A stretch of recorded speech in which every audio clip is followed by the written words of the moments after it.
네, 다시 한번 인사드리겠습니다. 백승종입니다. 저는 이제 여러분이 오늘 받으신 그 책자에 역사학자 그렇게 적혀 있죠, 그죠? 그렇습니다. 제 본업은 역사입니다. 본업은 역사이고요. 그리고 저는 서울에 가면 서강대학교라고 있습니다. 그러니까 서강대학교 사학과 교수를 했고요. 또 독일에서는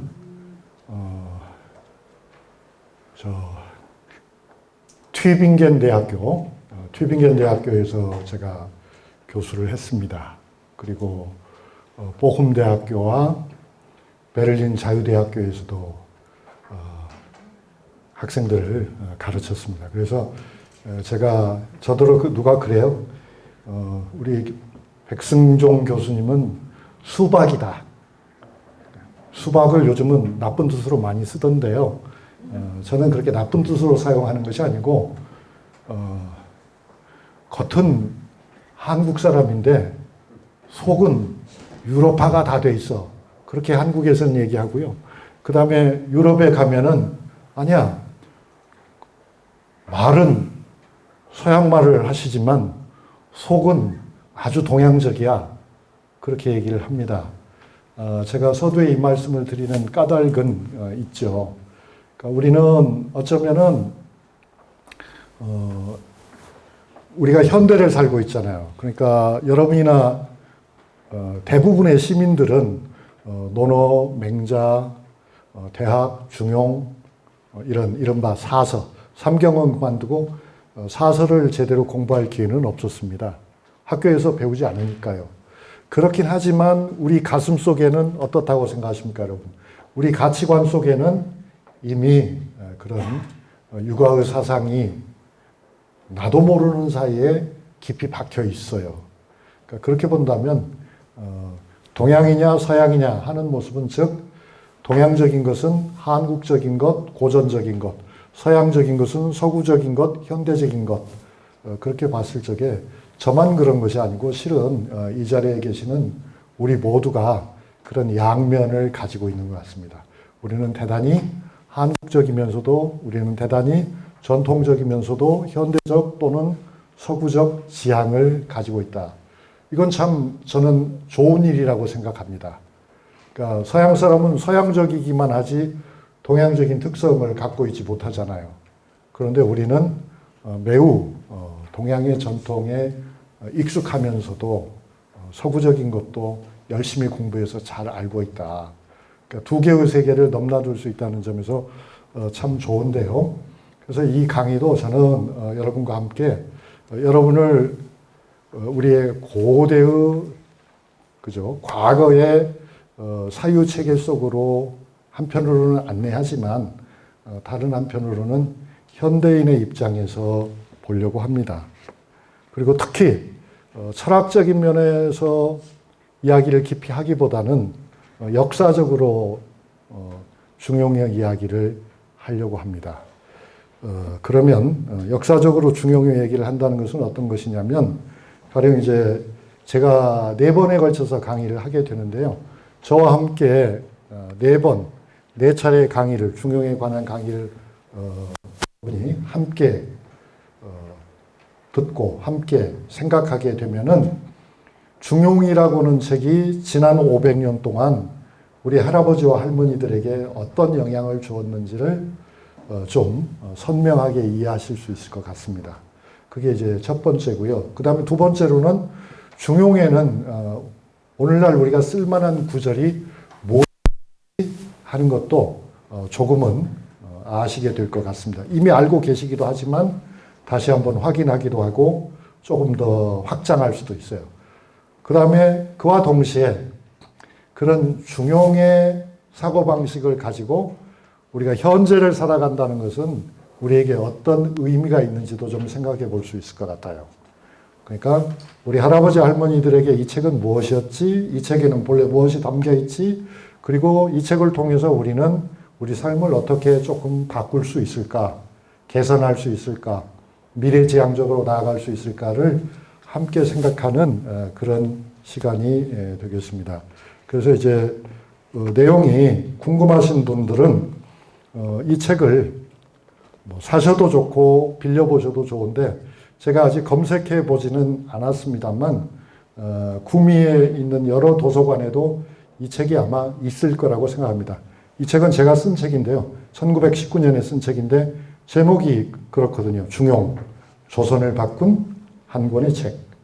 그래서 이 책은 저로서는 참 영광스럽게도 우리나라에서는 해마다 좋은 책이 나오면은 시민들과 책을 나누기 위해서 문화체육관광부에서 세종 도서라고 하는 것을 뽑습니다. 그러니까 세종 우수 교양 도서 중에 하나입니다, 이게.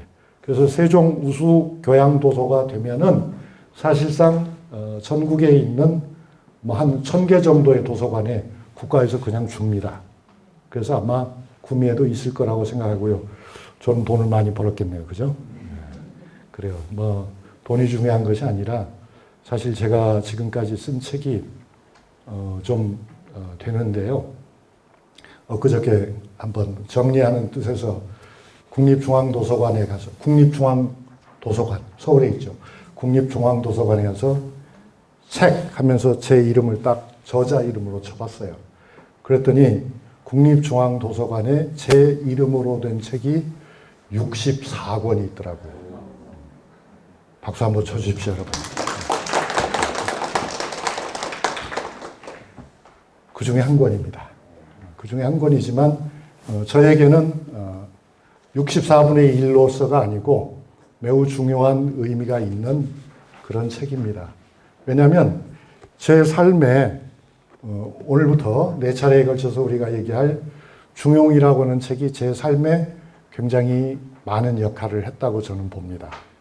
제가 중용을, 그러니까 한문으로 된 중용을 제가 배운 것은 아주 어린 시절이었습니다.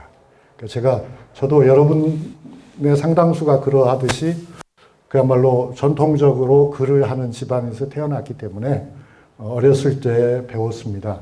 어렸을 때 배웠는데 어렸을 때는 읽고 한문을 읽고 해석은 해도 그 깊은 뜻을 알지는 못했죠. 그런데 이제 시간이 지나가면서 읽고 또 읽고 생각을 하다 보니까 정말 중요한 뜻이 많이 담겨 있더라고요.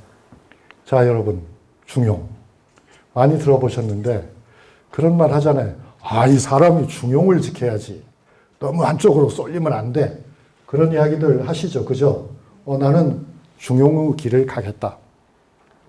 즉, 오른쪽에도 왼쪽에도 위로도 아래로도 쏠리지 않는 길을 가겠다. 그런 말들을 가끔 하기도 하고 중용지도를 취하라는 충고를 받기도 하는데요. 이 참 두 글자의 뜻이 굉장히 깊습니다.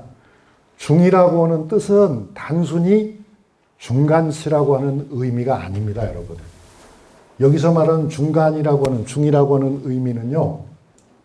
밖으로도 쓰러지지 않고 안으로도 쏠리지 않는 그야말로 비유를 하면은 자갈길을 달리는 시속 60km로 달리는 트럭이 있다고 생각해 보세요.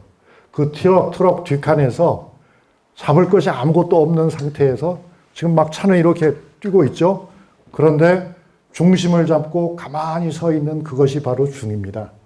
그러니까 인간의 삶은 끊임없이 크고 작은 파도에 휩쓸립니다. 어떤 의미로든. 변화는 항상 있잖아요.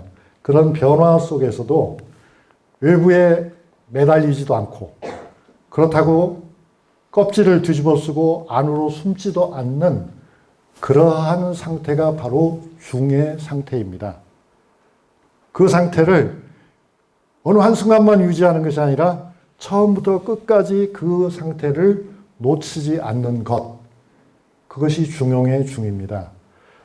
그 다음에 용이라고 하는 것은 뭐냐면 그렇게 말을 해놓고 보면 중이 굉장히 어려운 거잖아요. 그죠?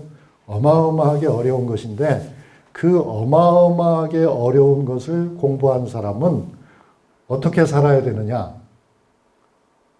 평범하게 살아야 한다는 거죠. 말하자면 이웃집 아저씨처럼, 이웃집 친절한 어머니처럼 티내지 말고 그렇게 살아야 한다는 것입니다.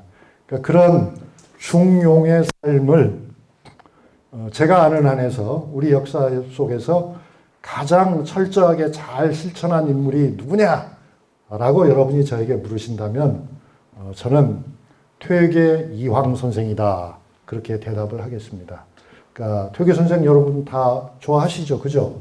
그 퇴계 선생은 끊임없이 공부하고 끊임없이 성찰하고 끊임없이 수련하고 끊임없이 자기 자신을 안정시키기 위해서 노력을 하셨지만 잘난 척은 안 하셨어요.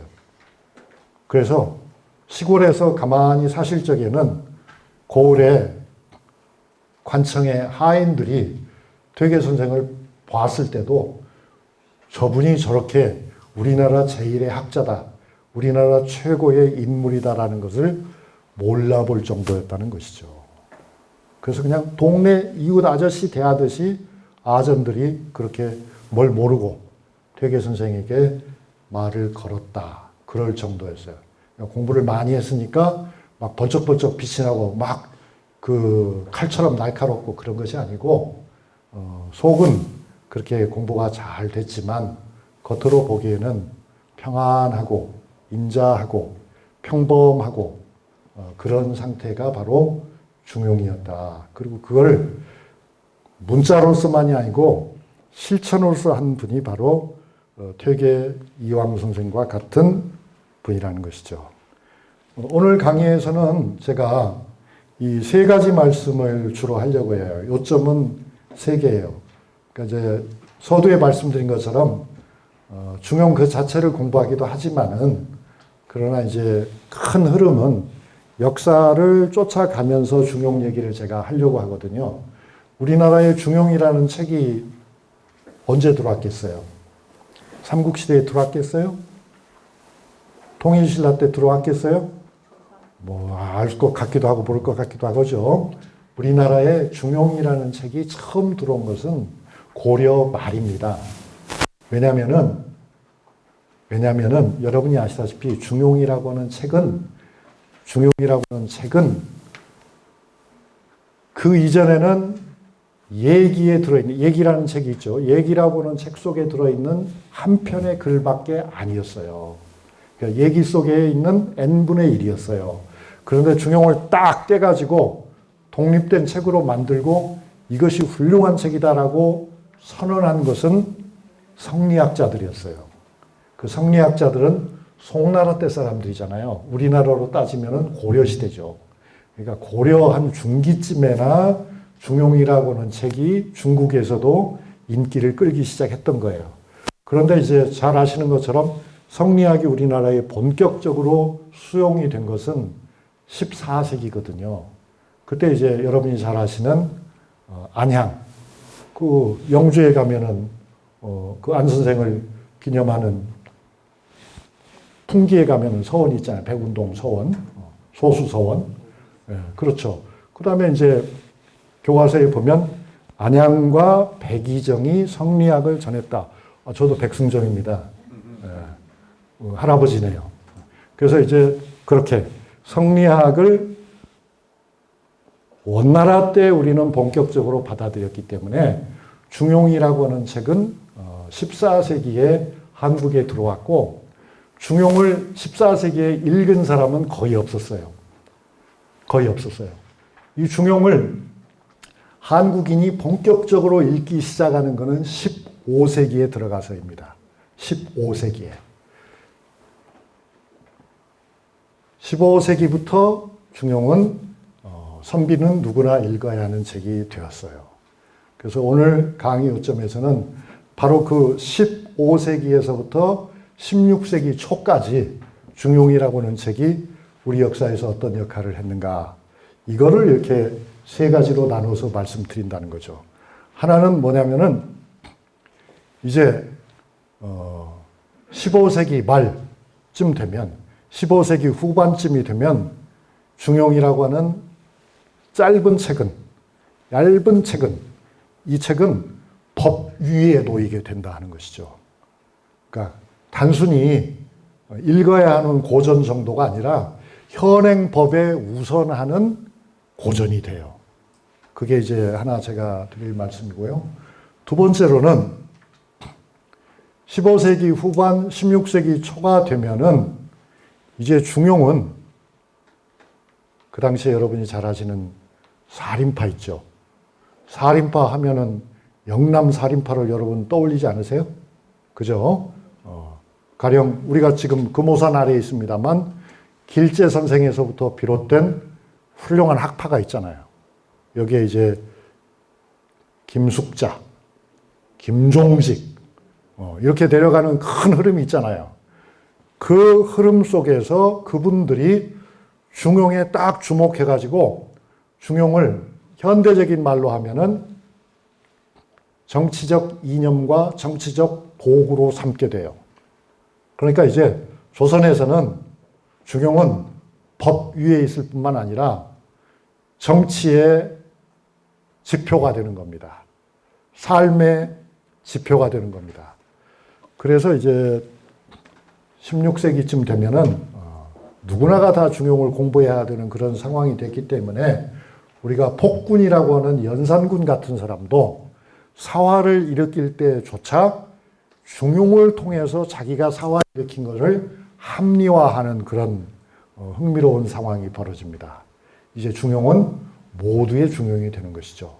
중용은 처음에는 그야말로 극소수 아주 선진적인 선비들만 아는 책이었는데 그것이 그 시점에서는 대단히 진보적인 살인파의 중요한 교과서가 되고 결국 16세기가 지나가는 동안에는 모두의 책이 된다 하는 그런 말씀을 오늘 하려고 합니다. 중용에 나오는 한 구절을 한번 같이 읽어보실까요? 그러니까 번역된 것인데 이렇게 말하죠. 군자의 도는, 그러니까 중용에서도 군자의 도를 얘기하잖아요. 군자의 도는 담백하면서도 질리지 않고 간소하면서도 빛이 번쩍번쩍 나고 따뜻하면서도 이치에 맞다. 그죠, 여러분? 음식도 그렇잖아요. 음식도 우리 한국 사람들 취향이 다 그래요. 담백한데 질리지 않아. 그래야 좋은 음식이라고 말하잖아요. 또 단순해 보이지만 깊이가 있어. 꾸미지 않았지만 멋져. 그걸 우리는 진정한 멋이라고 말하지 않습니까? 또 사람에 대해서도 저 사람은 아주 부드럽고 따뜻하지만 그렇지만 지나치지가 않아. 이성적이야. 합리적이야. 이해심이 굉장히 많지만 그러나 부당한 일을 부탁해가지고 될 것 같지는 않아. 저기에는 어떤 금도가 있어. 그게 저절로 드러나는 사람. 그가 바로 이제 군자인 거겠죠. 여러분도 그런 친구 좋아하죠? 담백하지만 질리지 않고 간소하지만 뭔가 훌륭하고 따뜻하면서도 사리에 맞는 그런 사람이 우리가 되면은 이건 아마 사실상 우리만 좋아하는 것이 아니고 전 세계인이 다 이런 사람들을 다 좋아합니다. 그래서 중용은 지금부터 2000년도 전에 약 2400년 전에 완성된 텍스트이지만은 중용의 원래 골간은 그렇지만은 그것이 담고 있는 의미는 중용의 함의는 사실상 영구하다. 그러니까 시간의 장벽을 넘어서 있다. 그러니까 그것은 고전인 거죠. 자, 이제 중용이 실제 정치에서 어떻게 사용되는지 한번 봅시다. 이게 이제 1451년의 일이었어요. 1451년에 앞에 적은 것처럼 사헌부가 그 당시 왕이 문종이거든요. 문종에게 주문을 합니다. 임금님, 임명권을 독자적으로 행사하십시오. 임금님답게. 그런데 임금님답게 독자적으로 행사하십시오라고 했을 적에 그 근거를 중용에서 찾습니다. 중용에서. 그러니까 중용의 제9장에 보면 이런 표현이 있어요. 제9장에 보면 나라를 공평하고 균등하게 다스리기도 어렵죠, 여러분. 관직을 사양하기도, 복록은 녹봉입니다. 녹봉을 사양하기도 어렵다. 날선 칼날을 밟는 것도 어렵다. 그러나 중용에 나아가기는 더욱 어렵다. 그러니까 중용이라는 것은 이 세상에 어려운 많은 일이 있지만 그 중에서도 가장 어려운 일이다 하는 표현이 있는데요. 그런데 이제 이 당시에 문종 임금님은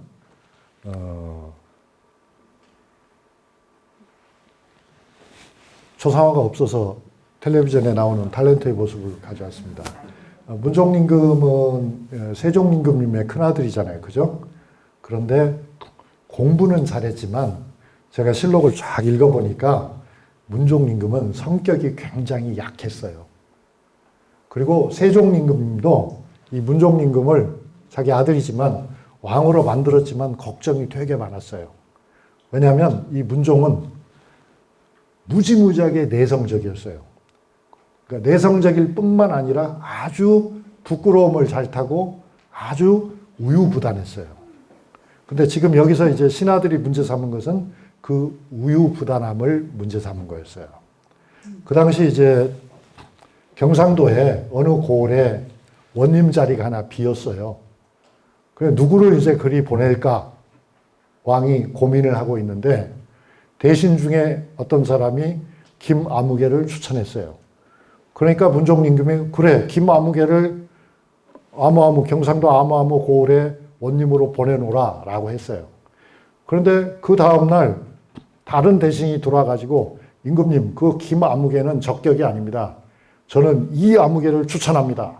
이 사람이야말로 적격입니다. 그러니까 문종 임금이 그래 어제 김아무개는 취소하고 오늘 다시 바꿔서 이 사람으로 한다라고 했어요. 근데 그 다음날 다른 대신이 2명이 들어와가지고 그 사람도 사실은 적격이 아니고 진짜는 박아무개가 진짜 적합합니다라고 하니까 문종 임금이 또 말을 바꿔가지고 박아무개로 그럼 보내겠다라고 한 거예요. 그래서 대간이 뿔이 난 거죠. 도대체 우리 임금님은 마음이 있는 거야 없는 거야? 판단이 있는 거야 없는 거야? 이렇게 맨날 이 사람이 하자면 하고 저 사람이 하라고 하면 저렇게 하고 그 이소부화에 나오는 아버지와 아들이 나귀를 끌고 가기도 하고 둘 다 타기도 하고 한 사람이 타기도 하고 나중에는 떠매고 가다가 물속에 빠뜨린 이야기 생각나십니까 여러분? 문종은 그런 인물이었던 거예요. 그래서 간관들이 절대 그렇게 하시면 안 되고 판단을 강단 있게 하십시오. 그러나 그것은 중용도에 맞아야 됩니다. 라고 해서 중용을 끌어들였습니다. 그런데 여러분, 이제 그런 얘기는 별로 재미가 없으니까 이런 얘기 한번 하면 어떨까요? 우리나라 왕들 중에서, 조선의 왕들 중에서 중용을 처음 읽은 사람은 누구였을까요? 태종입니다. 태종 이방원이. 태종에 대해서 우리가 진짜로 잘 몰라요. 많은 사람들이. 태종 하면은 여러분은 그 고집, 그 카리스마, 칼을 생각하시죠. 그죠? 그런데 사실 여러분 아십니까? 태종은 고려시대의 문과 급제자입니다. 태종은 뛰어난 학자였습니다. 태종은 정몽주나 정도전이나 이런 사람들과 어깨를 나란히 하는 탁월한 학자였습니다.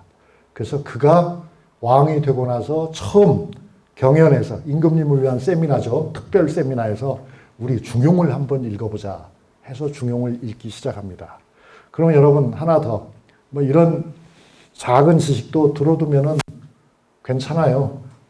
내일 저 동료들 만나서 한번 퀴즈로 하셔도 좋고요. 신하들에게 중용을 직접 가르친 왕도 있습니다. 조선의 왕들 중에는. 신하들을 모아놓고 중용을 가르친 조선의 왕. 누굴까요? 그는 세조였습니다. 세종이 아니고 세조. 여러분은 세조라고 하면은 뭐 불교 좋아하기도 하고 그것도 좀 깡패 비슷한데 공부를 뭐 했을까? 동생들이 공부 잘한 건 알겠는데 이렇게 생각하시지만 세조가 사실은 공부도 잘하고 글씨도 잘 쓰고 팔방미인 중에 팔방미인이 세조였거든요. 이제 조카를 제거하고 왕위에 올라서 많은 비판을 받기는 하죠. 그리고 그 비판에는 일리가 있는 것도 사실이고요. 그렇긴 하지만 저는 지금 그 얘기를 하고 있는 것이 아니고 중용을 정말 좋아하고 중용을 자기가 정말 잘 안다고 생각하고 필요하다고 생각해서 신하들을 불러서 직접 중용을 가르치기도 했다. 세조가. 그것도 아무 신하가 아니고 문과에 급제한 엘리트 신하들을 불러다 놓고 가르쳤어요. 그러니까 실력은 상당했던 것으로 보입니다. 그런데 이제 지금 제가 드리는 말씀은 오늘 강의의 첫 번째 요점이잖아요. 중용은 법 위에 있었다 하는 이야기를 지금 하고 있는 거죠. 중용은 법 위에 있었다. 어떤 법 위에 있었냐면 가령 이제 우리나라에는 유네스코 문화유산이기도 한 종묘가 있습니다. 종묘는 말하자면 조선 왕실의 사당이죠. 그래서 이제 왕의 대수가 늘어날수록 종묘 규모는 커질 수밖에 없죠. 왜냐하면 돌아가신 왕들이 많이 생기니까요. 그래서 현재 우리나라의 종묘는 종묘라고 하는 것 자체는 중국에서 시작했지만 중국의 어떤 역대의 종묘보다도 우리 종묘가 가장 규모가 그럴듯합니다. 가장 멋지게 잘 갖춰져 있습니다. 가장 유교적 이론에 따라서 설계된 종묘입니다. 그래서 유네스코 문화유산인데요. 거기에 이제 아까 말씀드린 태종 이방원도 고인이 돼가지고 드디어 사당의 한 칸을 차지하셨는데 그런데 이 태종은 사실은 굉장히 겸손한 분이었어요.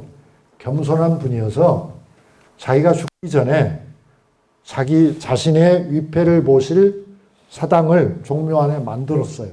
그런데 그 규모를 아주 작게 만들었어요. 겸손의 뜻을 표하기 위해서. 제도는 본래 이보다 좀 크게 만들지만 내가 하기에 뭐가 있냐? 너희들 괴롭힌 거 왜? 그러니까 내가 죽더라도 사당의 규모는 아주 최소한으로 해라. 그래서 세종은 아버지의 명을 어길 수가 없어서 윗대 선대의 사당 규모보다 훨씬 줄여서 태종의 묘실을 만들었던 겁니다. 그런데 이제 단종 때가 되면 신하들이 문제 제기를 해요. 안 됩니다. 태종의 묘실을 키워야 됩니다. 라고 해요. 그러니까 이제 태종을 보위하던 옛날 늙은 대신들이 이거는 너희들보다 훨씬 똑똑한 세종 임금이 알아서 그렇게 한 거야. 아버지가 원하는 대로 해드린 거니까 이건 문제될 거 없어. 그렇게 이제 반대를 하는데 젊은 신하들은 중용을 들고 나오죠. 중용을 들고 나와서 중용에 보면 중용의 주석에 보면 제왕의 사당은 규모가 이러이러하다. 가로 몇, 세로 몇 규정이 있다. 그런데 태종과 같이 중요한 임금님을 본인이 겸양하는 마음에서 공손한 조상을 우러르는 마음에서 자기가 그렇게 축소해서 하려고 부탁을 했다 하더라도 그 아들은 그 명을 어기지 못했다 하더라도 우리는 법대로 해야 된다. 그래서 다시 증축을 하게 됩니다. 어때요? 중용이 법 위에 있습니까? 법 아래에 있습니까? 잠깐만요. 네. 거기 중용과 맞지 않잖아요. 중용은 평범하고 그렇게 해야지 되는데. 아하. 맞지 않는 그것은 이제 선생님도 참 좋은 말씀이신데요.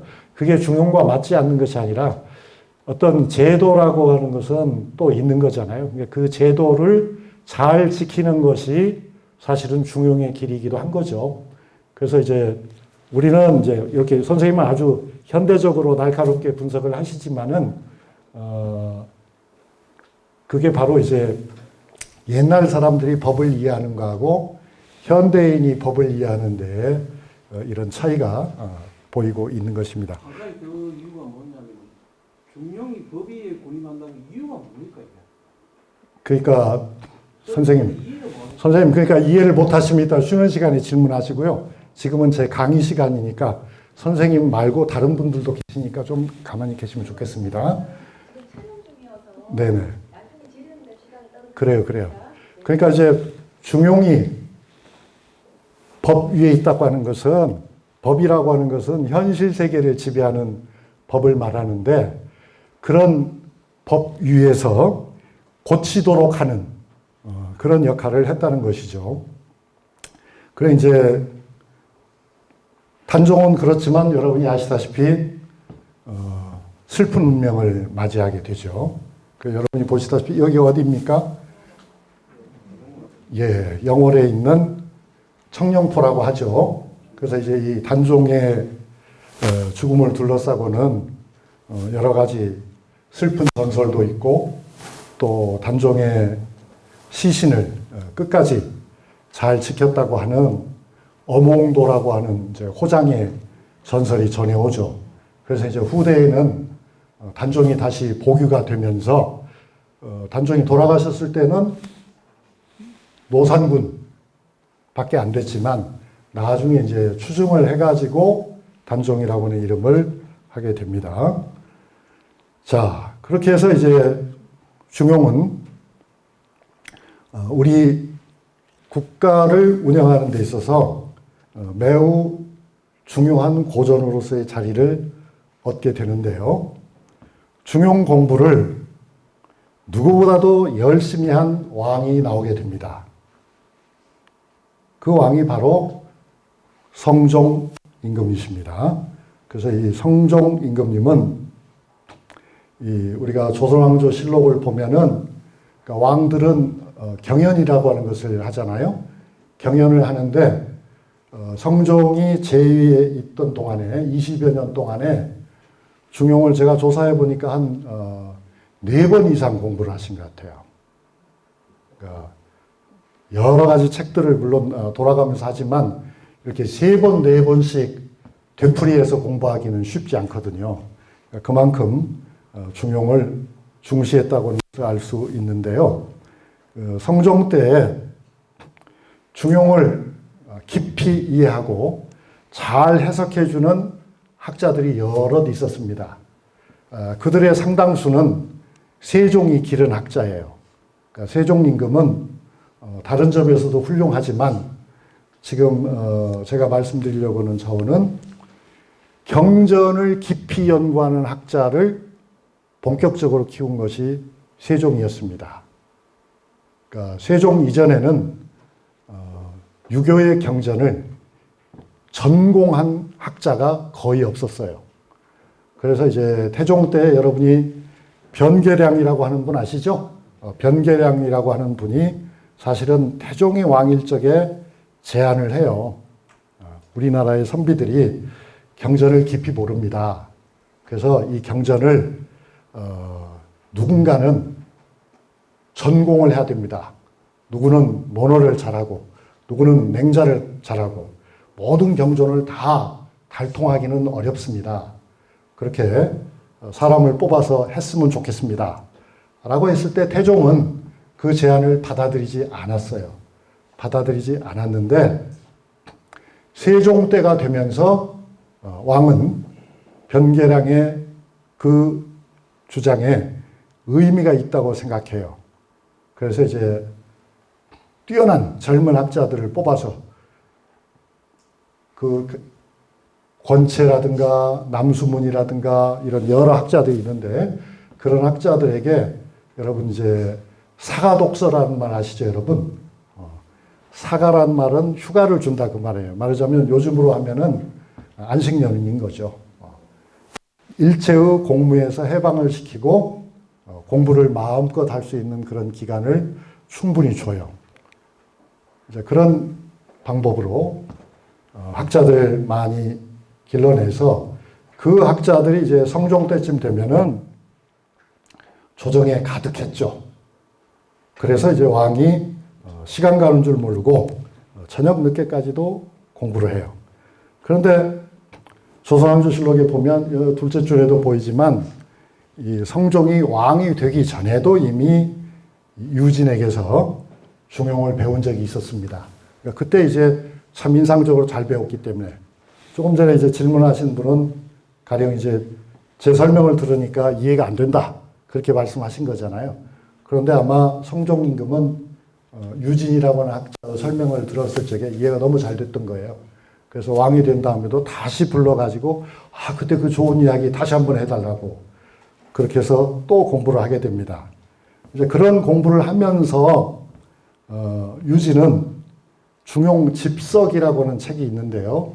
그러니까 중용은 책 이름이고 집석은 뭐겠습니까? 주석을 모은 책이다 그 말이죠. 중용에 대해서도 그동안에 많은 주석이 나왔기 때문에 뭐 A는 B다, B는 C다 그런 정도가 아니고 설이 여러 가지 설이 있고 한 주장에 대해서도 그 중에서도 이제 어떤 설이 이 경우에는 타당하고 저 경우에는 좀 의심스럽고 이걸 모아놓은 책이 중용집석입니다. 그런 중용집석을 토대로 하면서 유진은 말하자면 이단에 대한 공격을 강화합니다. 그러니까 이단이라고 말하는 것은 여기서는 당신은 성리학을 국시로 삼았기 때문에 성리학과 다른 학문을 이단이라고 하잖아요. 그래서 이제 주로 불교나 도교에 대한 공격의 강도가 세지는 건데 윤회설을 비판해요. 그런데 이 윤회설 하면 우리는 보통 불교 윤회설로만 생각하잖아요. 그런데 이제 옛날 기록에 보면은 그 윤회설이 노자에서 비롯되었다 하는 주장도 있어요. 그래서 유진 같은 이는 불교는 물론이고 도교까지도 문제가 심각하다라고 공격을 하는데요. 이 성종이라는 임금이 제가 보니까 굉장히 그 매력이 있는 왕이더라고요. 그러니까 저는 평생 역사 공부를 하고 있습니다만 얼마 전까지만 하더라도 성종 하면은 별로 그렇게 특별한 인상이 없었어요.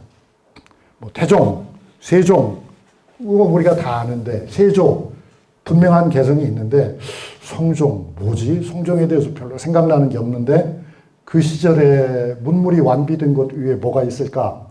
이렇게 생각을 했는데요. 공부를 많이 해보니까 그렇지 않더라고요. 성종이라고 하는 임금은 첫째 굉장히 학식이 풍부하고 두 번째로 아주 꼼꼼해요. 아주 꼼꼼해요. 그래서 아주 작은 문제도 치밀하게 따져요. 그런데 그가 따지는 치밀하게 따지는 작은 문제라는 것이 일상생활과 거리가 먼 그런 이론적인 것뿐만이 아니고 이론과 실제를 결합하는 데 성종이 굉장히 큰 관심을 가지고 있다는 사실을 제가 발견하고 매우 놀랐는데요. 그런데 이 성종이 제가 이렇게 제목을 붙여봤습니다만 중용 파티를 벌이기도 하다고요. 중용 파티. 중용 파티가 뭐냐면 파티라고 하는 말은 좀 강한 인상을 주기 위해서 한 것이고 향연이라는 의미에서 학문의 잔치를 베풀더라고요. 그래서 1482년 성종 13년 11월 15일만 하더라도 왕이 대신은 이제 좀 나이가 지긋한 신하들이잖아요. 말하자면 원로들이죠. 원로들과 젊은 시강관이라고 하는 것은 시강관이라는 것은 경연에 들어오는 젊은 신진학자들을 말합니다. 아주 머리가 잘 돌아가고 언변이 날카롭고 생각이 깊은 문장을 잘 쓰는 그런 아주 탁월한 인재들이죠. 그런 사람들을 불러요. 불러가지고 제가 여기 적어놓은 것처럼 5대5 게임을 시키는 거예요. 홍흥, 노사신, 이극배, 서거정, 허종, 이파 6인의 6명 나이가 좀 지긋한 학자들 6명하고 젊은 학자들 5명을 조로 나눠 가지고 질문을 하고 응답을 하고 또 그 질문에 대한 답이 적절한지를 현장에서 점검하고 그렇게 해요. 그래서 이제 거기서 다뤄진 중요한 개념들이 중용에 나오는 성리학의 성이라고 하는 성품이라고 하는 본성이라고 하는 성의 개념, 그 다음에 누구나가 편하게 쓴 말이기도 하지만 따지고 보면은 굉장히 어려울 수밖에 없는 도라고 하는 개념, 그 다음에 교라고 하는 것도 그냥 가르침 하면 쉽지만 도대체 어떤 것이 가르침이고 어떤 것은 가르침이 되지 못하는가 생각해 보면은 여러 가지 의견이 나올 수 있는데요. 이런 중요한 개념들이죠. 근본 개념에 관해서 날이 저문 뒤에야 모임이 끝났다. 그러니까 오후에 시작해가지고 날이 저문 뒤에 몇 시간 동안, 장시간 동안 이런 토론을 하는 모습을 봅니다. 이제 보시면 그림에 이게 이제 경연도를 우리가 그려본 거죠. 경연을 할 때는 어떻게 할까? 임금님이 앞에 계시고, 그 다음에 이제 누군가 한 사람은 임금님에게 책을 읽어드리기도 하고, 뜻을 풀이도 해야 되니까 그 사람은 이제 앞에 나와서 하고, 그 다음에 나머지 사람들은 좌우로 나누어서 서가지고 또는 앉아가지고 이야기를 하게 되는 것입니다. 그래서 실록을 자세히 조사해 보니까 아까 제가 중용 파티라는 표현을 했습니다마는 일종의 집담회의인 거죠. 정확하게 얘기하면 집담회. 집단적으로 토론을 하는 그런 모임인 거죠. 그런 모임을 왕은 매우 즐겼습니다. 그래서 성종 17년 11월 12일에도 보면 창덕궁 선정전에서 훌륭한 음식과 좋은 술을 제공하면서 20명의 신하들을 모아서 그 20명의 신하들은 이름은 제가 적어놨는데 여러분이 아실 만한 이름이 누가 있습니까? 대부분 아시나요? 여기서 김종직은 분명히 아시겠죠. 그죠? 우리 구미뿐이니까 김종직 아시죠? 성종 때 말하자면 떠오르는 별이었죠. 김종직. 그 김종직을 포함해서 20명의 학자들을 동편과 서편으로 나누어 가지고 묻고 대답을 하는데 그야말로 이거는 뭐랄까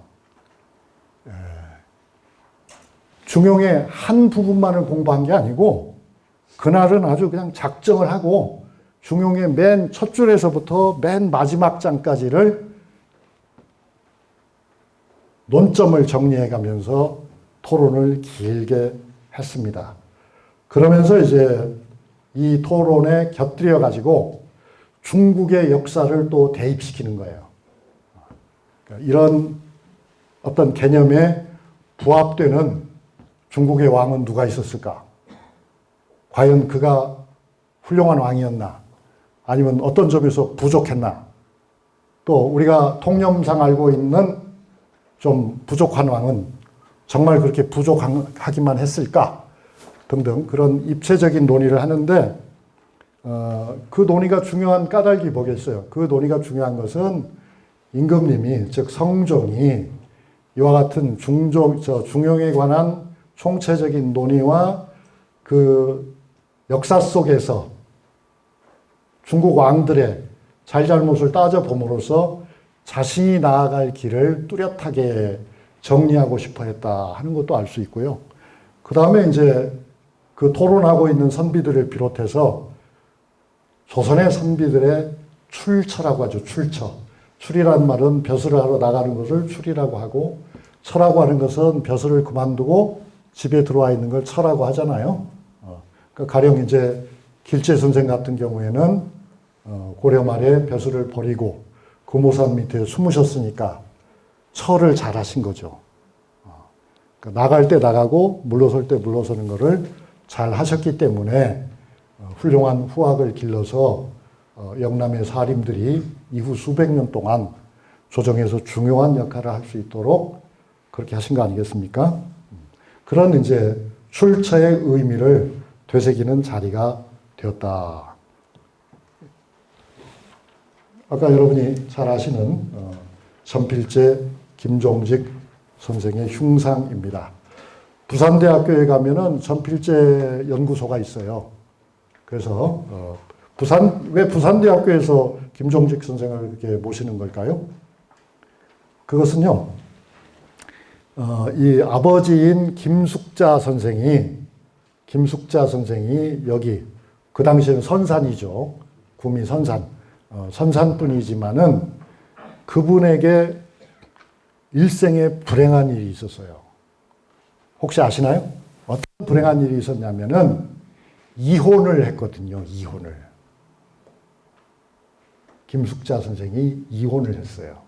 그 이혼을 했는데 이혼을 한 것이 문제가 돼가지고 말썽이 나가지고 그러니까 조강지처를 버렸다라고 공격을 하는 사람들이 많았어요. 김숙자 선생의 해명은 전혀 그것이 아니었지만 그러나 그렇게 공격을 하는 사람들이 많았고 세종 임금님이 그 공격하는 사람들의 말을 받아들여요. 그래서 김숙자 선생이 벼슬에서 여러 번 어려움을 겪었습니다. 그러니까 원래는 더 높은 벼슬, 더 중요한 벼슬을 갈 수도 있었는데 신상털기에 걸려가지고 신상털기 아시죠, 여러분? 신상털기에 막혔어요. 그래서 이제 김숙자 선생이 선산에 원래 선산 사람이죠. 선산 김씨잖아요. 선산에서 어려움을 겪게 되니까 이제 김종직 선생은 밀양으로 가서 살게 되는 거죠. 밀양. 부산에 밀양에 가깝잖아요. 오늘날 김종직 선생을 기념하는 전필제 연구소는 부산대학에 있더라. 그러나 이제 그것과는 무관하게 길제부터 내려오는 김종직으로 이어지는 그 항맥이 영남의 사림파의 중심 항맥일 뿐만 아니라 조선 성리학계의 가장 뚜렷한 항맥이 되는 거죠. 그런 점에서 우리 모두는 다 이 김 선생의 제자라고도 볼 수가 있는데요. 또는 제자 그 자손이라고 볼 수 있는데 이 김 선생이 나중에 부관 잠시를 당하게 되는데 그것은 왜냐하면은 조의제문이라고 하는 글 때문에 그렇다는 건 여러분이 아마 교과서에서 배우셨을 것 같습니다. 근데 어쨌든 이런 김 선생을 비롯한 당대의 석학들을 모아놓고 성종은 밤이 깊도록 중용에 관해서 첫 구절에서부터 마지막 구절까지를 다 일일이 검토하는 그런 작업을 하기도 했다. 제가 이걸 말씀드리는 건 왜 그러죠? 중용이 그만큼 각광을 받았다. 중용이 조선 성리학에서 굉장히 중요한 텍스트가 되었다. 거기에 걸린 기간은 사실 따지고 보면은 한 150년 남짓한 세월 동안에 뭐 논어나 맹자는 전부터 우리가 알고 있었던 책이잖아요. 그러나 중용은 늦게 소개되었지만 아주 강한 인상을 남기면서 많은 사람들의 사랑을 받았다. 그런 이야기입니다. 이 기차 시간이 밤 늦게는 잘 없더라고요. 기차가 없어요. 그래서 마지막으로 제가 집에 갈 수 있는 기차를 알아보니까 그 김천 구미역에서 9시 28분에 출발하는 거더라고요. 그래서 이제 조금 우리가 땡겨서 해야 될 것 같습니다. 이 중용에서 말하는 성, 도, 그리고 명이라고 하는 개념은 뭐냐 하는 것인데요. 보면 이런 표현이 나옵니다. 천명을 일컬어서 성이라 하고 솔성을 도라 하며 수도를 교라 한다. 그렇게 되어 있어요. 그러니까 천명이라고 하는 것, 즉 하늘이 명한 바, 하늘의 뜻, 이것이 성이다. 그렇게 이야기했고요. 그 하늘이 명한 것이 뭐냐? 그걸 또 자세하게 설명하면 한이었겠지만 어쨌든 개념상 그렇게 볼 수 있다는 거죠. 그래서 성품이라고 했을 때는 타고난 것을 성품이라고 하는 것이죠. 타고난 걸 성품이라고 하는 것은 그 사람은 하늘이 그렇게 살라고 한 거야. 하늘이 주신 그 사람의 몫이 그거야. 이렇게 보기 때문이죠. 그 다음에 이제 도라고 하는 것은 우리가 공부하는 것을 이제 도를 연마한다 하는데요. 도를 연마한다는 것은 결국 뭐냐면은 우리 인간이 해야 할 자연스러운 일이 그러니까 성인 거예요. 내가 해야 할 게 뭐지? 이거를 도라고 한단 말이죠. 내가 해야 할 것, 내가 갈 길을 가는 것이 도인 거예요. 그러니까 길도라고 하는 것이 그냥 새 길을 열어간다라고 우리는 생각하지만 우리가 생각하는 새 길이라고 하는 것도 사실은 하늘이 우리에게 마련한 길인 거죠. 그 길을 가는 것을 도라고 하고요. 그런데 이 도라고 하는 것을 모든 사람들이 그냥 저절로 깨쳐가지고 실천에 옮기기는 어렵다는 거예요. 그래서 누군가는 그걸 설명을 해주고 누군가는 채찍질을 해야 되잖아요. 그러니까 자기 자신이 할 수도 있지만 스승이 할 수도 있죠. 그래서 그거를 가르칠 교라고 한답니다. 이게 이제 아주 중요한 개념이에요. 그러니까 내용은 아주 짧지만 글자 수는 몇 개 안 되지만은 따져서 보기로 하면은 이번 학기 내내 4번 내내 만나서 우리가 도가 뭐고 성이 뭐고 이렇게 해도 끝이 날 것 같지는 않습니다. 그런 것이 이제 있다 하는 것을 보시고요. 그 다음에 이제 이 도에 대해서 참 이야기가 많이 나오는데 중용에 보면은 중용 1장에서 도의 성격, 도라고 하는 것은 무엇인가를 또 이렇게 설명한 구절도 있어요.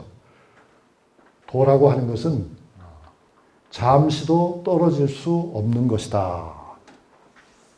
떨어질 수 있다면 도가 아니다. 그렇게 얘기했어요. 그러니까 사람은 항상 바람직하게 보면 언제나 도를 떠나서는 안 되는 거겠죠. 떠날 수 있다면 도가 아니다. 당연히 우리가 그렇게 해야 되는 것이 도다. 그러니까 우리가 왜 그런 얘기도 하잖아요. 내가 원턴 원치 않던 어떤 일을 하면서 아이 뭐 그렇게까지 해라고 하면은 대답을 뭐라고 해요? 그게 사람이 살아가는 도리지 라는 말을 하잖아요. 그때 이게 사람 사는 도리야 라고 할 때의 도가 바로 떠날 수 없다 하는 그런 의미인 것 같습니다. 그 다음에 또 하나 더 보시면 이건 아까 보신 거고요. 중화라고 하는 표현이 있는데요. 중화라고 하는. 그러니까 중화민국 할 때의 화자도 사실은 중화주의 화자를 꽃화자를 쓰기도 하지만은 중화사상 할 때도 꽃화자를 쓰지만은 그러나 이제 어떤 점에서는 통하는 그런 개념인데요.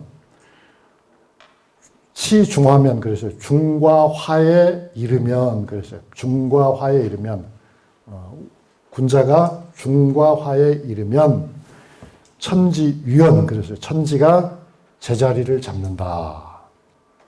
그리고 만물이 유건이니라. 만물이 길러진다. 굉장히 표현은 간단하지만은 매우 깊은 말이 이 안에 숨어 있죠. 주석을 보면 대개 어떻게 설명하냐면 중이라고 하는 것은 아직 말이나 행동으로 표현되기 이전의 상태예요. 표현되기 이전에 지극히 선한 상태를 중이라고 한답니다. 그 다음에 화라고 하는 것은 그것이 표현이 되었음에도 불구하고 아까 말씀드린 이쪽에도 저쪽에도 쏠리지 않는 중의 경지를 유지하고 있을 때 그걸 화라고 합니다. 그러니까 중화는 표현 이전이나 표현 이후나 최고로 적절한 그 무엇이 중화가 되는 거죠. 그러니까 군자가 그렇게 되면은 여기서 말하는 군자는 성왕일 수도 있죠. 아주 훌륭한 왕일 수도 있죠. 그렇게 되면은 세상 일이 다 제자리가 잡힌다 그 말이에요. 그 세상 일이 다 자기 궤도에서 벗어나지 않으면 결국 세상 만물은 죽지 않고 살겠죠. 그죠? 성장을 하겠죠. 그래서 중화의 덕을 기르면, 즉 이것이 중용의 덕인데요. 결국 중용의 덕을, 왕이 중용의 덕을 가지면은 나라가 태평해지고, 천자가 중용의 덕을 갖추면은 온 세상이 평안해지고, 집에 가장이 중용의 덕을 가지면 집안이 잘 되고, 나 한 개인이 개인으로서 중용의 덕을 가지고 있으면 나의 삶이 매우 행복하게 된다. 뭐 그렇게 해석할 수가 있겠습니다. 그런데 이제 그 군자의 길은 도를 떠나지 않는 길이고 중용을 끊임없이 실천하는 길인데, 이것을 또 다른 말로 표현하기도 해요. 그것이 바로 시중이라고 하는 말입니다. 이거는 중용 2장에 나와 있는데요. 중리는 이제 여러분이 아시는 공자잖아요. 공자가 뭐라고 말씀하셨냐면, 군자의 중용야는 군자의 시중이라 그랬어요. 군자가 중용을 한다는 건 뭐냐면, 군자는 시중하는 것이다. 그럼 시중이 뭐냐면, 시라고 하는 것은 시시각각으로 변화되는 상황을 말하는 거예요. 그러니까 시시각각으로 변화되는 그 상황 속에서도 항상 중을 잃지 않는 것이 바로 군자의 길이다. 그래서 이 시중이라고 하는 개념이 매우 중요한 개념인데요. 군자의 아주 실천적인 모습을 잘 보여주는 것인데, 이 개념을 아주 좋아한 조선의 왕이 있었어요. 그 왕이 바로 정조였습니다. 정조가 이 시중이라고 하는 개념을 아주 좋아했어요. 그러니까 말로만 알면 뭐하나, 실천을 해야지. 실천을 한다는 건 뭘까? 결국 나는 시중해야 되겠다. 변화하는 모든 상황 속에서도 언제나 중이라고 하는, 산술적 의미의 중간이 아니고, 이건 말하자면 제가 좀 시간이 있다면은 충분하게 설명하고 싶은데 그렇게 넉넉한 시간은 없는데요. 현대적으로 보면은 생태적인 삶이라고도 생각이 돼요. 생태적인. 그러니까 생태적이라고 하는 것은 뭐냐면, 우리 모두는 다 의존적이잖아요. 우리 모두는 다 연결되어 있잖아요. 연결되어 있다는 것은 의존적이라고는 뜻도 되잖아요. 그런데 연결되어 있으면서도 독자성을 유지하죠. 그러면 그것이 바로 사실은 시중이라고 생각합니다. 그러니까 우리는 시장에 가서 물건을 사기도 하고, 은행에 가서 도움을 받아서 돈을 빌리기도 하고, 직장에 가서 일을 하기도 하고, 아이들은 또 다른 사람에게 맡기기도 하고 그렇잖아요. 그러니까 그런 점에서는 우리는 대단히 유기적인 관계 속에 있는 거죠. 유기적인 관계 속에 있지만 결코 그렇다고 해서 누구에게 매달려서 사는 것은 아니고, 우리 각자는 다 자기의 중심을 잃지 않으면서도 의존적인 관계를 남을 살리고 나를 살리는 쪽으로 활용하는 거잖아요. 그것이 실은 현대적 의미에서의 시중이 아닐까, 저는 그렇게 생각을 해봅니다. 그런데 이 중용은 참 어려워요. 무엇이? 알기도 어렵지만은 실천을 하기가 매우 어렵다. 그래서 사실은 이 중용이라는 책은요,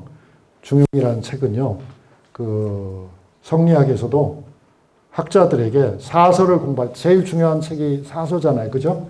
사서 중에서도 맨 마지막에 중용을 공부하라고 했어요. 중용을 먼저 하지 말고 중용을 맨 나중에 공부하라고. 왜 그랬겠어요? 그만큼 어려우니까. 수상적인 개념이 많이 있으니까.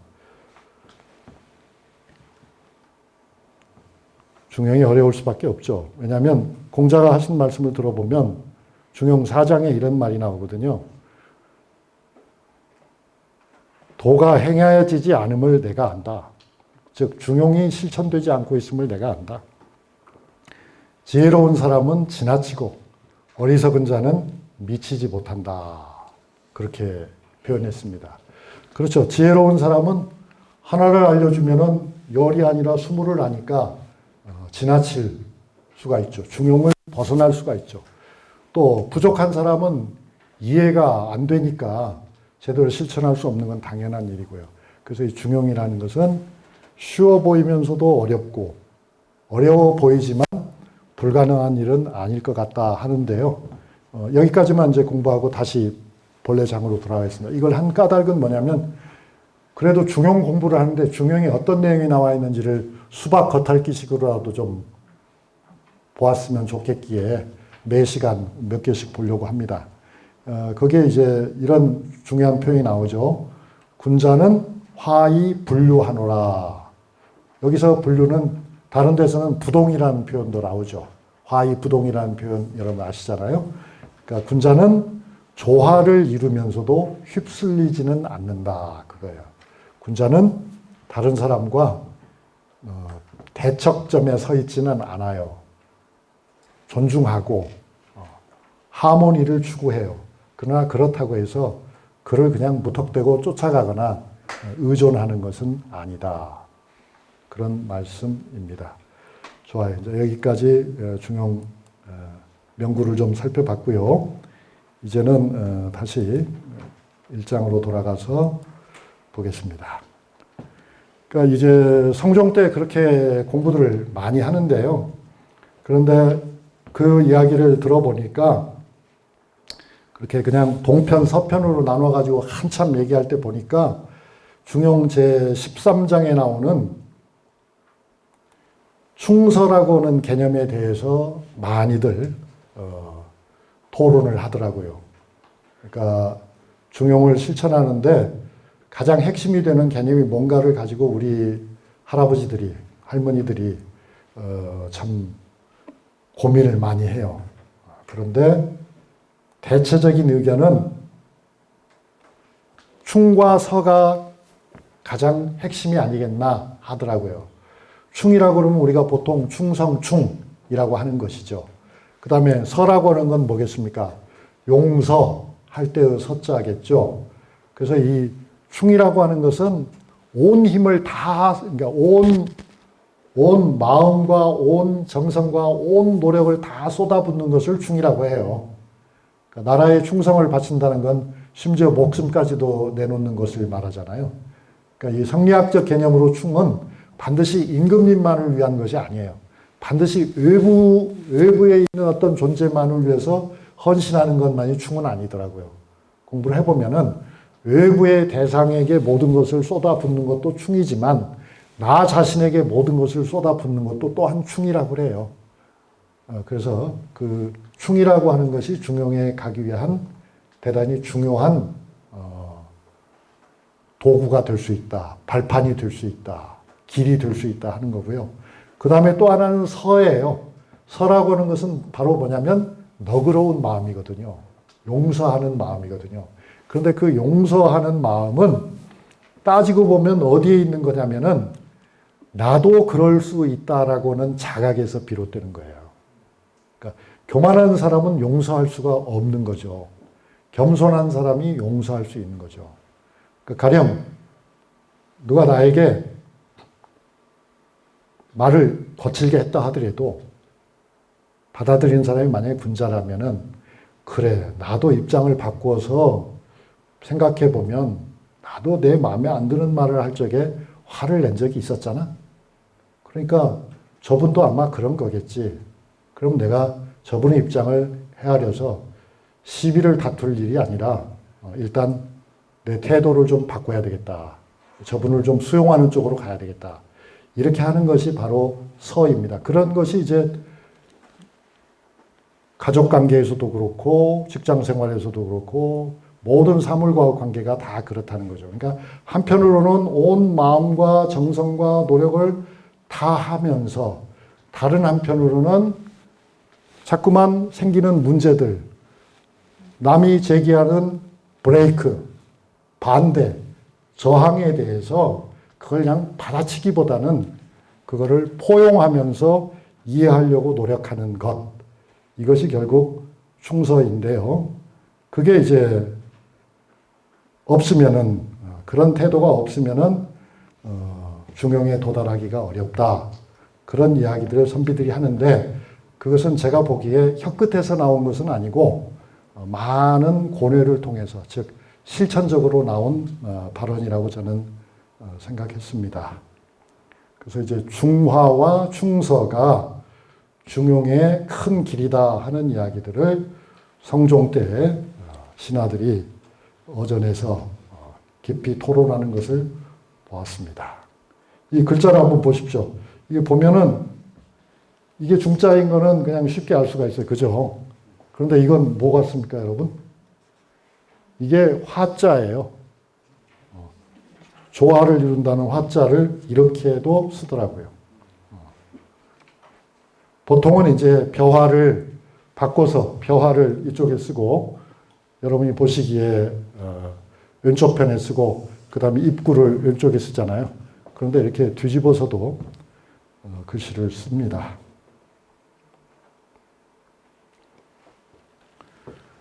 사서 가운데서 논어와 맹자야 좀 이해가 설명을 안 해도 제목이 벌써 말을 해주잖아요. 논어, 그거 모를 사람이 없잖아요. 이건 뭐 공자와 관련된 얘기였어. 그런데 사실은 그 제목이 굉장히 재밌어요. 왜냐하면 논이라는 말과 어라는 말을 뜻을 조금 구별해 보면 논이라고 하는 말은 토론하는 것, 이걸 논이라고 하잖아요. 그죠? 논문이라고 말하고 논설이라고 말하고 그죠? 반론이라고 얘기하고 논이란 말은 토의한다 그런 뜻이잖아요. 토론한다. 서로 주고받는 어떤 것을 말하죠. 그런데 어라고 하는 것은 뭐예요? 어라고 하는 것은 말하다거든요. 이 책의 제목이 사실은 굉장히 제가 보기엔 흥미롭습니다. 이 논자는 결국 어론이 아니고 논어라고 한 것을 보면 너무 재밌어요. 그러니까 어라고 하는 것은 여기서 말하는 논어의 어는 주로는 공자님이 하신 말씀을 말하는 것 같은데 선생님이 가르쳐 주신 말씀도 중요하지만 논은 그 이상으로 중요하다는 어떤 암시적 의미가 있다고 봅니다.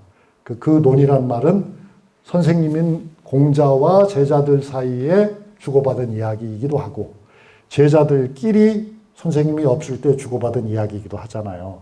그래서 우린 보통 너무나 권위적으로 생각해 보면 선생님의 유권 해석 뒤집을 수 없어 이렇게 볼 수도 있지만 논어의 정신은 사실은 그렇지는 않은 것 같아요.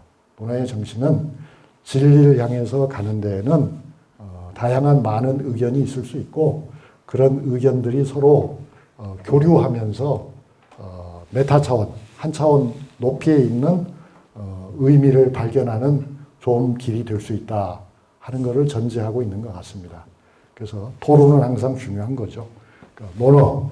그런데 그 논어는 사실은 공자님의 가르침을 물론 중심으로 한 거고요. 형태상으로 보면 이게 사서 가운데서도 가장 좀 단편적이라고 볼 수 있어요. 단편적이라고. 그러니까 하기편, 그 다음에 위정편 이렇게 편이 쭉 나뉘는데 왜 그런 이름을 붙였냐? 과연 그 편 안에는 그에 관계되는 주제의 글들만 있느냐?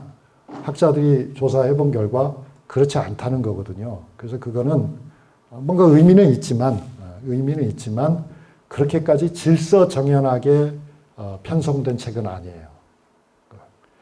반면에 맹자는 어때요? 맹자는 훨씬 양도 많지만은 내용도 풍부해요. 그럴 수밖에 없겠죠. 왜냐하면 논어가 나오고 한참 후대의 학자들이 이제 세련된 가운데서 나온 책이 맹자니까요. 그래서 흔히 우리가 옛날에 사서를 공부할 적에는 옛날 훈장님들이 그런 말씀을 하셨어요. 맹자를 공부하고 나면, 맹자를 제대로 공부하고 나면 말을 못하는 사람이 없다. 이게 무슨 말이겠어요? 맹자는 굉장히 논리적으로 서술이 되어 있기 때문에 맹자 공부를 잘한 사람은 글을 쓰거나 말을 할 때 조리 있게 잘한다. 그런 이야기를 했습니다. 실제로 그런 점이 있습니다. 여러분도 읽어보시면 실감하실 겁니다. 그 다음에 대학은 어떻습니까, 여러분? 대학은 사실은 제왕학의 교과서라고 해도 과언이 아닙니다. 그러니까 유교의 가르침을 매우 잘 요약하면서 여러분이 잘 아시는 수기, 치인 그것을 넘어서서 그러니까 수기, 치인을 하는데 수기의 단계를 몇 개로 쪼개고 치인의 단계를 몇 개로 쪼개잖아요. 그래서 이제 결국은 세상을 다 다스릴 수 있는 평천하할 수 있는, 천하를 아주 평화롭고 태평하고 번영을 누리는 그런 상태로, 이상적인 상태로 가져갈 수 있다는 그런 신념을 가지고 쓴 책인 것 같아요, 대학은. 그래서 대학은 제왕학의 교과서라는 말을 듣는다. 반면에 중용은 그럼 어떤가? 중용은 그런 구체적인 지시보다는 의미를 캐고 있잖아요. 그래서 어려운 거죠. 논란이 많이 일어날 수 있는 거죠. 대학과 중용은, 대학이 밖이라면 중용은 안에 해당하는 그런 역할을 하고 있습니다. 그런 중용을 공부할 적에 또 우리 할아버지들이죠. 옛날 선비들은 아까 제가 충서라는 말을 했잖아요. 군자의 길을 가기 위해서는 몰입을 해야 된다. 몰입을 해야 된다. 또 관대한 마음을 가져야 된다. 그랬는데 그 관대한 마음을 가질 적에 그 출발점이 되는 것이 바로 대학에 나오는 혈구지도라고 하는 표현이에요. 혈구지도. 이 혈구지도라고 하는 것이 바로 자신의 부족함이겠죠. 자신의 부족함을 기준으로 삼아서 남을 너그럽게 헤아리는 것. 그래서 임금이 된 사람은 자신의 부족함을 생각하면서 신하들의 잘못을 덮어주기도 하고 이해하기도 하고 그러면서 잘 이끌어야 한다. 뭐 그런 이야기입니다. 그래서 하여튼 이 충서라고 하는 것이 굉장히 중요한 개념으로 떠올랐는데, 혈구라고 하는 것은 이런 재는 도구예요. 말하자면 길이와 각도를 잴 수 있는 자와 컴퍼스와 같은 것을 말합니다. 그런데 중용 공부가 깊어지니까 이제 성종 말년쯤 되면은 진취적인 선비들이 현실을 뜯어고치자는 주장을 하게 돼요.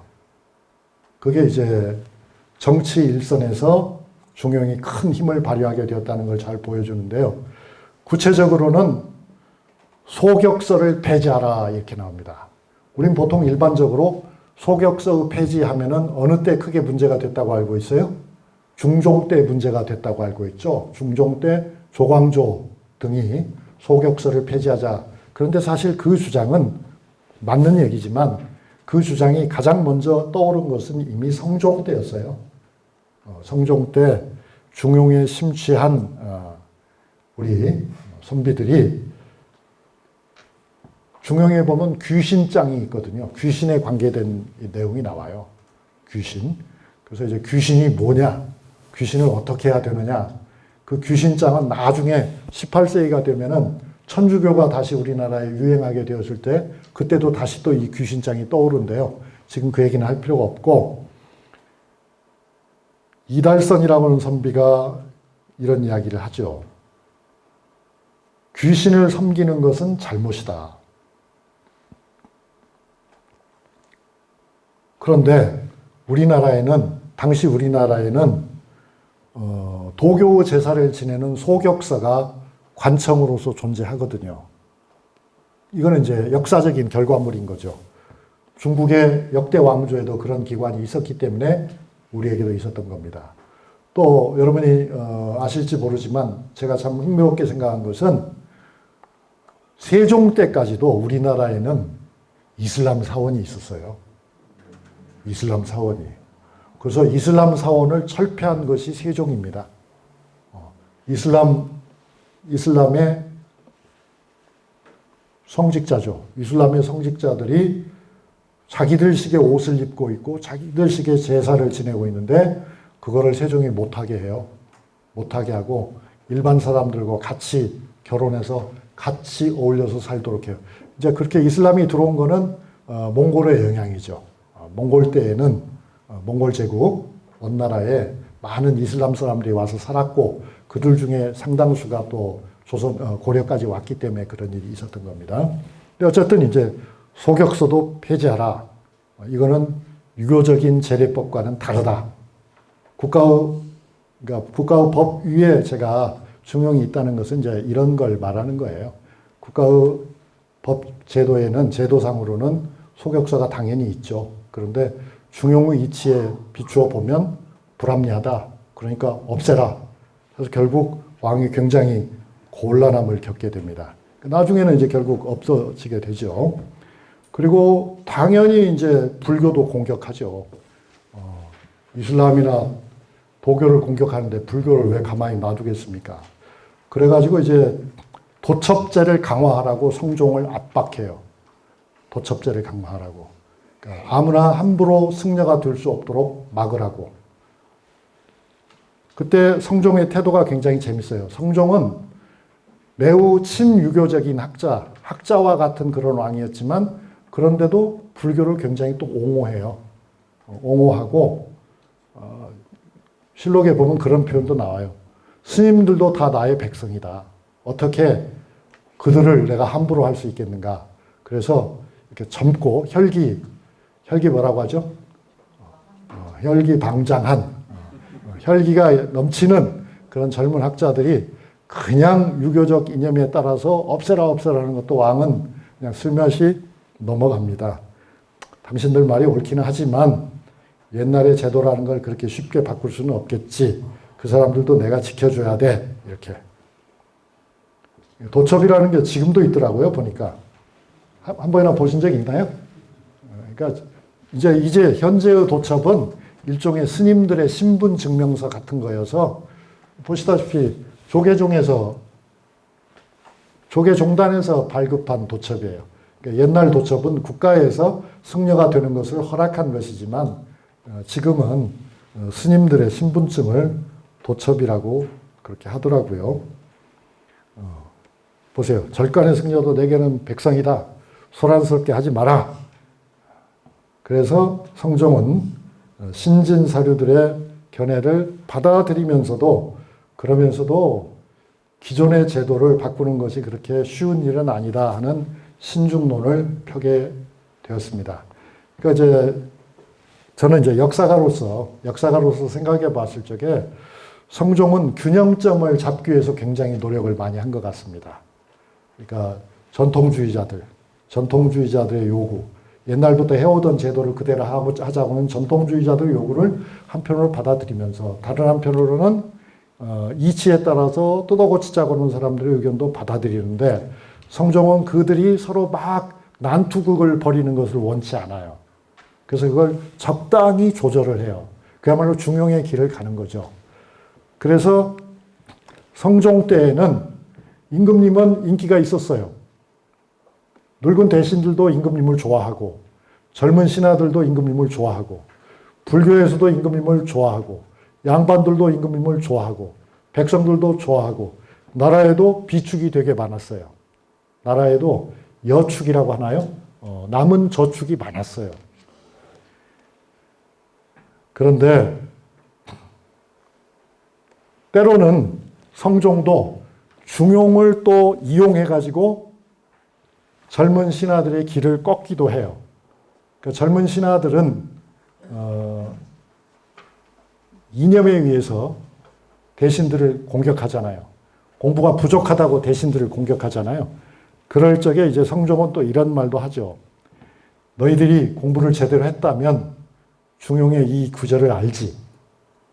중용에 보면 이른바 구경설이라는 게 있어요. 구경설. 구경한다는 말이 아니고요. 9가지 대상에 대해서 존중하는 마음을 가져야 한다. 그게 있어야 군자의 길을 갈 수 있다 하는 말이 또 나와요. 근데 그 구경, 9가지 대상 중에 하나가 바로 대신이에요. 대신을 공경하라.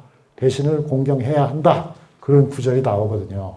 그래서 그 구절만 딱 따가지고, 사실 이거는 문맥상으로 보면 그렇게 함부로 따서 되는 건 아닌 것 같은데, 왕은 그걸 딱 가리키면서 대신들을 존중하는 것이 바로 임금인 나의 뜻이다. 함부로 대신을 공격하지 말라. 이렇게. 내가 대신을 존중하는데 너희가 왜 대신을 모욕하는가?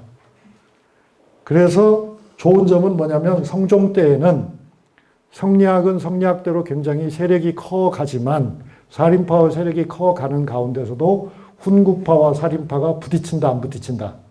안 부딪힌다는 거죠. 안 부딪히고 조화를 유지해요. 그게 이제 성종시대의 아름다운 점입니다. 그런데 그 성종이 승하라고 하죠.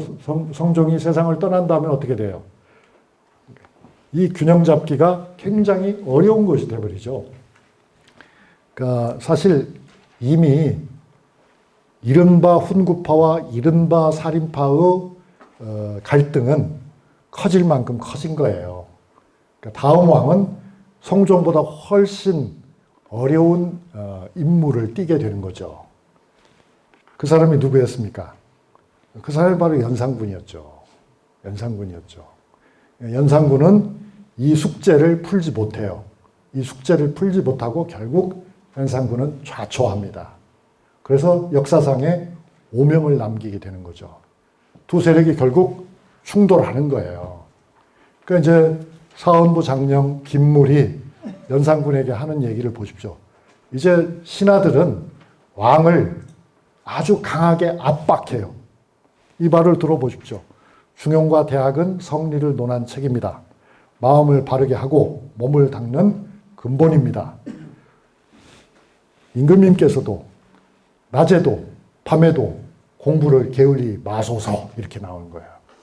아주 충성스러운 신하죠. 그렇지만 임금님 보기엔 어떻겠어요? 아주 성종 같은 임금은 이런 말을 좋아하겠지만 연산군은 뭐야? 네가 내 사생활까지? 건방진 이렇게 되죠. 그 연산군은 실제로 경연을 폐지시켜버립니다. 이 경연을 통해서 너희들이 나에게 뭘 자꾸만 강요를 하려고 하는데 나도 사서삼경쯤은 마르고 닳도록 읽어서 다 잘 알고 있어. 굳이 배울 거 없어. 하고 싶은 말 있으면 직접 대놓고 얘기해. 세미나 필요 없어. 거기서 이제 사화가 일어나죠, 여러분. 그 사화라고 하는 것이 해석의 여지가 많습니다만은 두 차례에 걸쳐서 일어나잖아요. 그러니까 한 번은 뭡니까? 모사화. 모사화는 이른바 살인파와 훈구파의 일전이 된 셈이고 거기서 결국 김일손과 김종직 등 살인파가 패배한 그런 정치적 비극이었죠. 그런 다음엔 또 어떤 일이 벌어집니까? 그 다음에는 또 갑자사화가 일어나잖아요. 갑자사화 때가 되면은 이제 단순히 사림과 훈구파의 충돌이 아니고 왕이 자기가 싫어하는 세력은 몽땅 묶어가지고 다 박해하는 사건이에요. 대신 중에도 박해자가 나오고 살인파 중에도 박해자가 나오고 그런 상황이 벌어집니다. 그래서 결국은 어떻게 되겠습니까? 결국은 쿠데타가 일어나게 되는 거죠. 그러니까 대신들마저도 연산군을, 즉 훈구파의 대신들마저도 연산군을 믿을 수 없게 되니까 판을 뒤집어 버리는 그런 상황이 발생합니다. 그런데 이제 거기까지 가기 전에 보면 그 직전의 상황을 보면 갑자사화가 일어났을 적에도 연산군이 중용을 인용해요. 자기의 사화를 합리화하면서 뭐라고 얘기해요? 중용에 보면 대신을 공경하고 여러 신하들을 내 몸처럼 여기라고 했다. 그리고 나는 그렇게 했다라고 얘기하는 거예요, 연산군은. 나는 그렇게 했다. 그런데 정작 대신들은 나를 왕으로 여기지 않았다.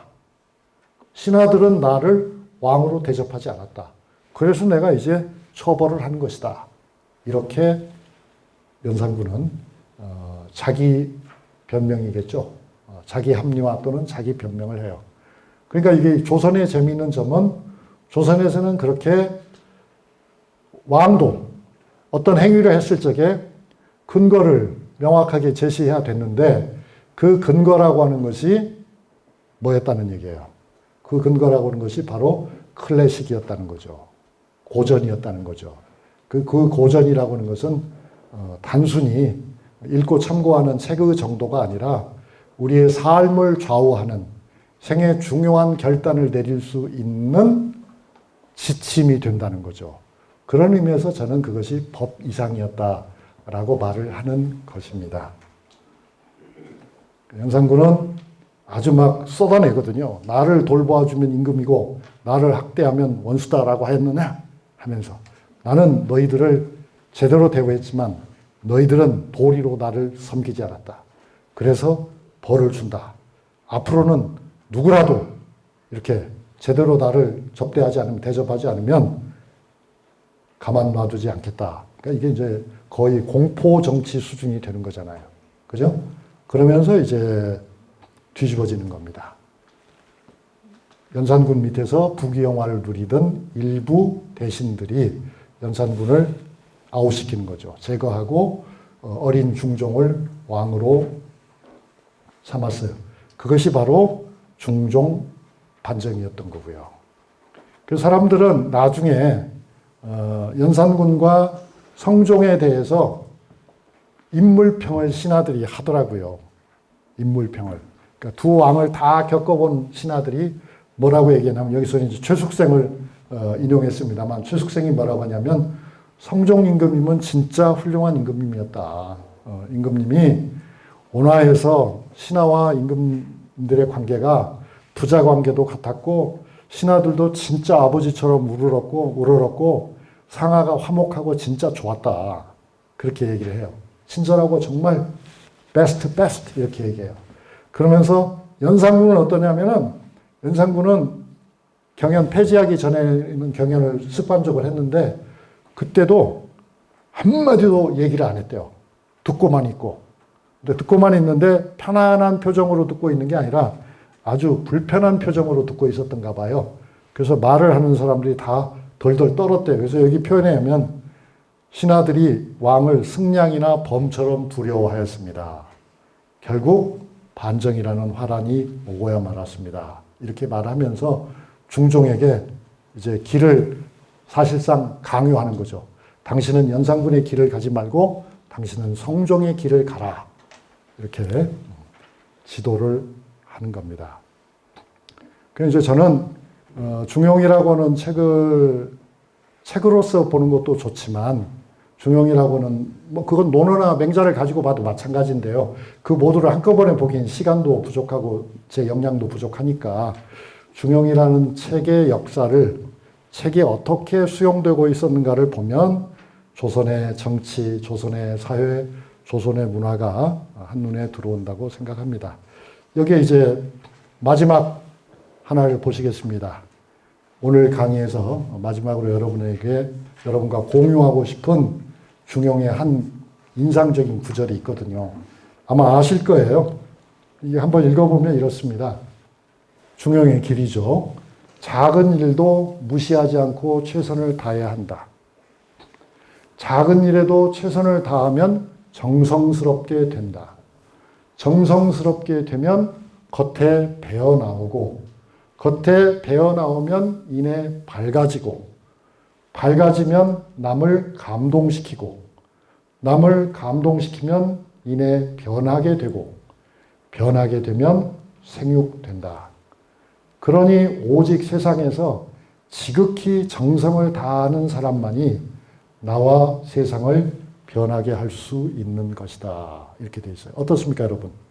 마음에 드십니까? 네. 그럼 박수 한번 치죠.